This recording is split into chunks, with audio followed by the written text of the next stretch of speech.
Hello everyone, good evening and welcome back to my channel. Welcome back to the new video. संध्याकाळचे वाजून गेले 6. तो आज सुट्टीचा दिवस होता, पण तुम्हाला सांगतो मी काम कधीपासून करतोय. काल रात्री 3 वाजेपर्यंत मी एडिटिंग केली. 3:30-4 मला झोपायला झाले, म्हणजे मला झोप लागत नव्हती लगेच, म्हणून काहीतरी 4 अराउंड झोपलो असेल मी.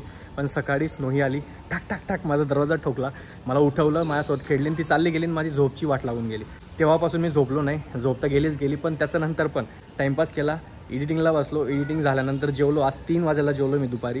जेवण झाल्यानंतर परत थोडंसं स्क्रोलिंग केलं इकडे तिकडे सोशल मीडिया, आणि परत एडिटिंगला बसलो आणि मगाशी उठलो मी एडिटिंग करून. बिकॉज एडिटिंगचे खूप सारे कामं पेंडिंग होते आणि ते मला आज का संपायचे होते. बिकॉज आपण चाललो आहेत सुरतला. कुठल्याही प्रकारचं सरप्राईज वगैरे ठेवणार नाही. आपल्यासाठी सरप्राईज नसणार आहे, पण घरच्यांसाठी सरप्राईज असणार आहे. घरी मी अजिबात सांगितलं नाही. आईला नाही माहिती, बाबांना नाही माहिती, कोणालाच माहिती नाही. अचानक प्लॅन झाला घरी जायचा. तो पण का, कारण की दादा वहिनी हा वीक इथं नाही आहेत. ते पण फिरायला चालले आहेत 8 दिवस. ते पण सुट्टीवर आहेत.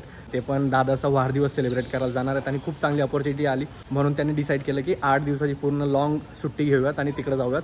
सो ते तुम्हाला वरती जाऊन सांगेलच. त्यांना विचारू आपण कुठे जाणार आहेत ते. पण मी घरी जायचं डिसाईड यासाठी केलं, इथं कोणी नसणार आहे आणि घरी जायला आपल्याला सुरतला जायला खूप महिने झालेत. गेलो नाही. आईबाबांची आठवण पण येते. आपण आता कुठंतरी परत ब्लॉगिंग स्टार्ट केली आहे. विचित्र फेजमधनं बाहेर आलो आहे आपण. सो मी डिसाईड केलं आपण पण जाऊयात मस्त घरी, आईबाबांसोबत टाईम स्पेंड करू. मी सुट्ट्या नाही घेतल्यात. मी वर्क फ्रॉम होम करेल, घरी जाऊन कामं करेल, आणि जर वाटलं मला तर मी सुट्टी टाकून देईल आणि मग नंतर बघू आईबाबांसोबत टाईम स्पेंड करता येईल, क्वालिटी टाईम स्पेंड करता येईल. I am super excited. आणि यस, मी यासाठी सरप्राईज वगैरे ठेवलं नाही, कारण की तुम्हाला ते थंबनेलवरनं समजून जाईल. ठीक आहे. पण माझं डोकं इतकं दुखायला लागलं आहे ना, कंटिन्यू स्क्रीन समोर बसलो होतो मी. पण आता मी ठरवलं आधी चहा पिऊन येतो, त्याच्यानंतर पॅकिंग. बाकी काहीच केलं नाही मी, ना पॅकिंग ना काहीच नाही. फक्त परवाच्या दिवशी असं डोक्यात आलं की अरे इथं एकटा काय करेल, घरी जाऊयात. लगेच तिकीट बुक केलं आणि आज आपण सुरतला चाललो आहे. ठीक आहे. ही एक सगळ्यात मोठी अपडेट. अजिबात स्किप करू नका, व्हिडिओ शेवटपर्यंत बघा, खूप मजा येणार आहे. सबस्क्राईब करून द्या अजून पण केलं नसेल. अरे मच्छर सबस्क्राईब केलं नसेल सबस्क्राईब करून द्या. अरे तेरी मग तू बी सबस्क्राईब कर सबस्क्राईब कर.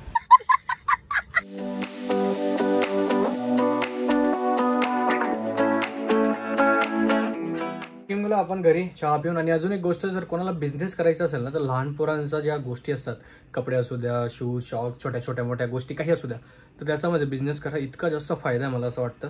आता मगाशी मी स्नोईला हे शॉक्स आणायला गेलो होतो, त्यांना आता ट्रॅव्हलिंग करायची म्हणून. 200 रुपयाचे 2च शॉक्स आहेत लिटरली. मी आता एवढ्यांदा माझ्यासाठी दादासाठी घेतलेत ना, 100 रुपयाला 4 ते पण एकदम क्वालिटीवाले. विचार करा, बिझनेस जर टाकायचा असेल ना, छोट्या पोरांच्या कुठल्याही गोष्टी, म्हणजे कपड्यांपासून तर खाण्यापिण्याच्या गोष्टी कुठलीही असू द्या, चालेल म्हणजे चालेल. आणि वाव, प्रॉफिटेबल बिझनेस असेल तो. असो पटकन आता आपल्या बॅग वगैरे पॅक करू, कारण की आता किती 7 वाजून गेलेत, 7 वाजून 11 मिनिटं झालेत.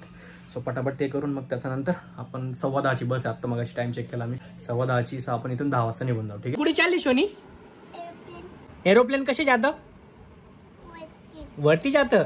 स्नोई एरोप्लेन मध्ये बसून चालली. अजून स्नोईचा अंकल एरोप्लेन मध्ये बसलेला नाहीये. दादाला विचारू कुठे चाललेत. दादा कुठे चाललेत तुम्ही लोक? बघा इकडं त्यांच्या सगळ्या बॅग्स वगैरे पॅक्ड आहेत, बाकी त्या रूम मध्ये आहेत. दादा सांगेल आपल्याला कुठे चाललेत. हे चाललोय अशा ठिकाणी ज्याच्यासाठी तुम्हाला दादा प्रकाश चॅनलला जाऊन त्यांचा ब्लॉग बघावा लागेल. ठीक आहे. कुठे चालले एक्झॅक्ट ते नका सांगू. कुठल्या स्टेट मध्ये चाललेत? साऊथ मध्ये चाललेत. So one of the most famous location destination in India. त्याच्यावर पण महत्वाचं असं आहे की काही निमित्तामुळे, काही कारणामुळे चाललोय. त्याचा बर्थडे पण तिथंच होईल. मेन म्हणजे 16 जुलैला. चोनी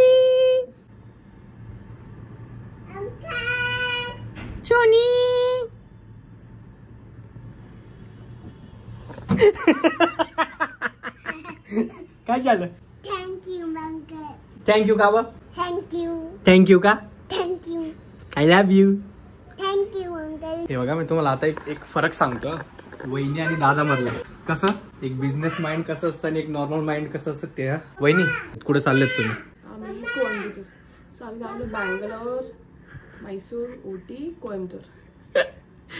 हेच मी असं का बोललो की दादा आणि वहिनीचा याच्यामध्ये फरक. दादाने काय आन्सर दिलं असेल, तुम्हाला जर जाणून घ्यायचं असेल तर प्रियंका प्रकाशच्या चॅनलवर जा आणि तिथे जाऊन ब्लॉग बघा. सो वहिनीने आपल्याला सांगून दिलं बँगलोर, कोयंबतूर, ओटी असं सगळं फिरायला चाललेत.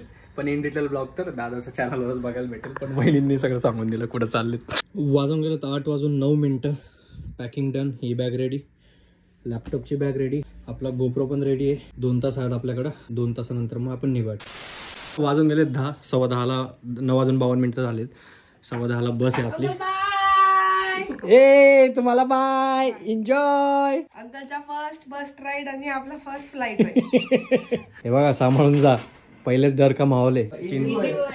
इंडिगो आहे बट तरी चिंता असते. आपण आता निघू, दादा मला सोडायला येईल, आपण जाऊयात आणि घरच्यांना माहिती नाही. ठीक आहे, सगळ्यात मोठी गोष्ट ती.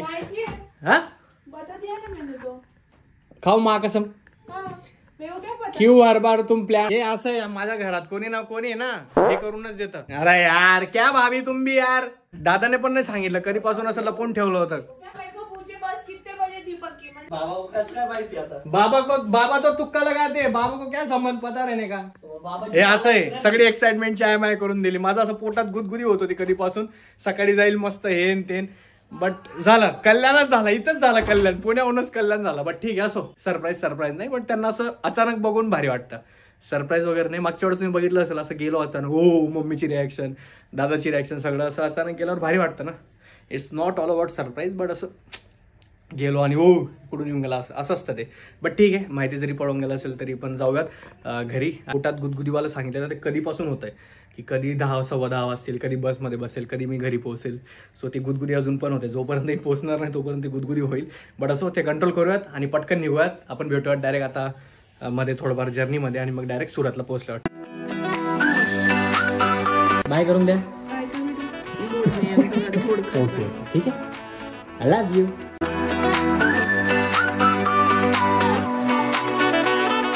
Bye bye. दादा चाललाय, माझी बस अर्धा तास लेट आहे. त्याला आत्ता कॉल केलेला, तो बोलला 11:15 येईल. 9:15चा टाईम होता बसचा आणि बस अजून आत्ता चांदणी चौकातून निघाली, म्हणजे अजून अर्धा तास लागेल. असं डेंजर डोकं खराब झालंय ना माझं, काय बोलू आणि काय नाही असं झालंय. बट ठीक आहे, आता वेट करण्याची आपल्याकडे काही पर्याय नाही आहे. कंप्लेन ऑलरेडी रेस केली आहे मी, रेड बस इथून मी बस बुक केलेली. बट ठीक आहे, होतं असं कधी कधी. 1.25 तास म्हणजे खूप जास्त झाला. इतना ज़्यादा लेट कर दिया भैया. 12 अभी और रुकेगी. 4 लोग 4 रीजन दे रहे अलग अलग यार. और 20 मिनिट यार रुकेगी गाडी. ऑलमोस्ट 11 वाजून गेले आहेत आणि अजून पण ते म्हणतात की इथं अजून 20 मिनिटं थांबेल गाडी, म्हणजे 10:15 पर्यंत इथून निघेल. 1 तास लेट. या रूटने जात असाल तर पोलो ट्रॅव्हल्स अजिबात प्रेफर करू नका.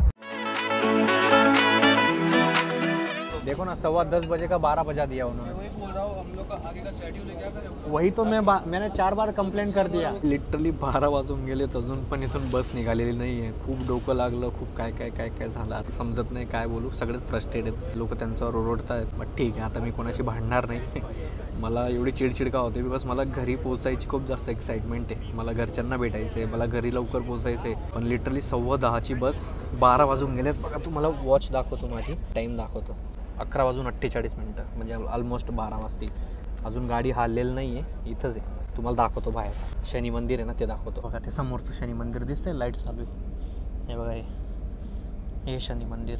बिचारे ह्या वरच्याची तर फ्लाईट आहे सकाळी 9:15 वाजता सुरतहून. तो तर इम्पॉसिबल आहे, पोहोचणारच नाही एअरपोर्टला 9:15 पर्यंत. 9:15 नाही, त्या बिचाराला आधीच पोचावं लागेल. जे काही प्रोसेस असेल ते होईल, पण तो पोहोचणारच नाही तिथपर्यंत. सुरतलाच पोहोचणार नाही तर एअरपोर्ट तर खूपच लांब आहे तिथून. म्हणजे असे खूप सारे लोक आहेत ज्यांचे खूप सारे प्रॉब्लेम होते. खूप भांडणं केले सगळ्यांनी, बट सोल्युशनच नाही. आणि यांनी प्रॉब्लेम काय केला की ही बस अर्धी खाली होती आणि जी मागून येणारी बस आहे त्याच्यात पण 2-4 लोक होते. सो ते 2-4 लोक इथं शिफ्ट करण्यासाठी त्यांनी हा जुगाड केला की जेणेकरून त्यांची एक बस आहे ती तिकडे जाणार नाही, त्यांचं सगळं फ्यूल वगैरे वाचेल. आणि पण लोकांचा कस्टमरचा विचार नाही केला त्यांनी. I am done with polo bus.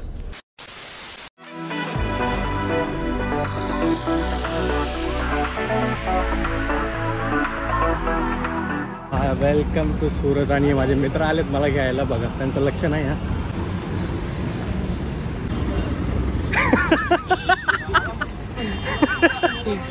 Mobile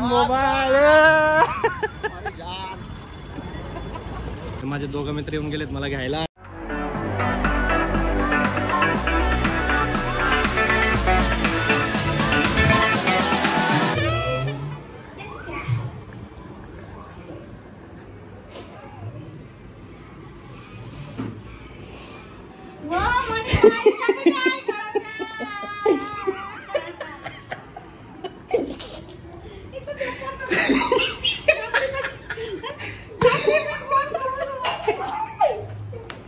बाटोड पुरा सरप्राईज देतो डायरेक्ट. नाही करत तू डायरेक्ट.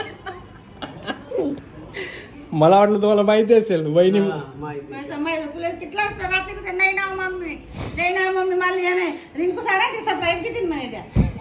नाही म्हणे.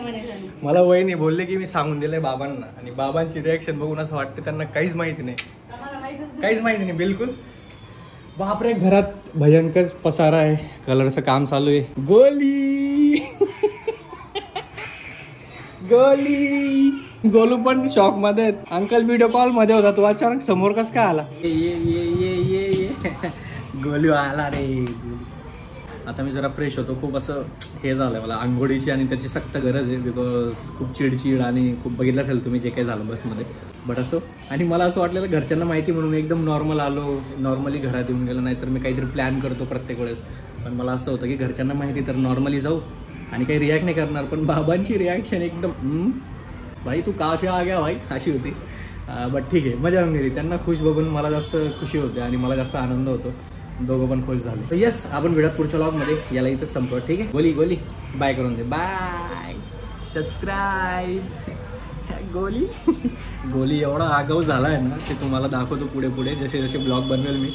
खूप आगाऊ झाला आहे तू नाही. चलो बाय, भेटूया जाऊन पुढच्या व्लॉगमध्ये. ठीक आहे, माझा अवतार बघून घ्या, किती घाण झाला माझा अवतार. असं आठ टेकून दे, बाय करून द्या. Bye bye bye bye bye bye bye bye.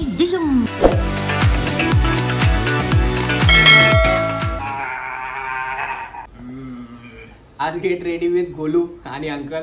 हे चाललंय. Ready, eyes close, eyes close. ये डन. दाखव त्यांना, दाखव.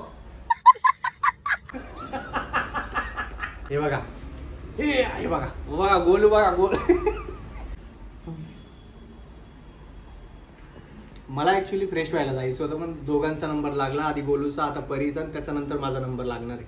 तोपर्यंत म्हटलं गोलूला जरा रेडी करून घेऊ, कारण की असं आपल्याला टाइम भेटत नाही, अपॉर्च्युनिटी भेटत नाही. आणि मेन म्हणजे तो इतकी नाटकं करतो ना रोज, आजी आणि मम्माला एवढा त्रास देतो. पण अंकलकडनं एकदम त्याने कपडे पण घालून घेतले, आणि हे मेकअप तर मी परत तुम्हाला दाखवायला केला, ते पावडर वगैरे सगळं लावून दिलं, एकदम आरामात, आणि मस्ती करतो तो, हसत खेळत त्यानं सगळं करून घेतलं माझ्याकडनं.